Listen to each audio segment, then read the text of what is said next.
പരിശുദ്ധ പരമ ദിവ്യകാരുണ്യീശോയ്ക്ക് എന്നേരവും ആരാധനയും സ്തുതിയും പുകഴ്ചയും ഉണ്ടായിരിക്കട്ടെ. ഇന്ന് ജനുവരി മാസം 18-ാം തീയതി ശനിയാഴ്ച.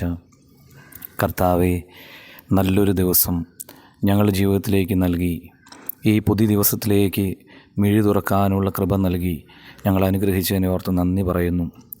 ഇന്ന് പരിശുദ്ധ അമ്മയോട് ചേർന്ന് അങ്ങേ ആരാധിക്കാൻ, ദിവ്യകാരുണ്യീശോയിൽ പൂർണ്ണമായും ആശ്രയം വെച്ച് എളിമയോടെ ജീവിക്കാൻ ഞങ്ങൾക്ക് ഓരോരുത്തർക്കും കൃപ നൽകണമേ.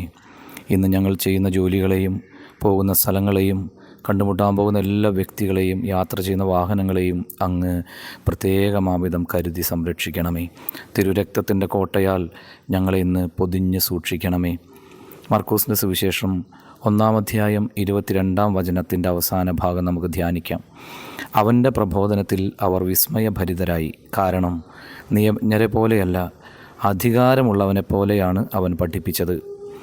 പിതാവുമായുള്ള ഈശോയുടെ ബന്ധമാണ് അവിടുത്തെ പ്രവർത്തന മേഖലകളിൽ ധൈര്യമായി മാറിയിരുന്നത്. ദൈവീക കാര്യങ്ങൾ പറയുമ്പോഴും ചെയ്യുമ്പോഴും ദൈവമക്കളായ നമുക്കും ഈശോയെപ്പോലെ ഈ ധൈര്യമുണ്ടാകണം. മാമോദിസായിൽ അവിടുത്തെ രാജകീയ പൗരോഹിത്യത്തിൽ പങ്കുചേർന്നിട്ടുള്ളവരാണ് നാം ഓരോരുത്തരും.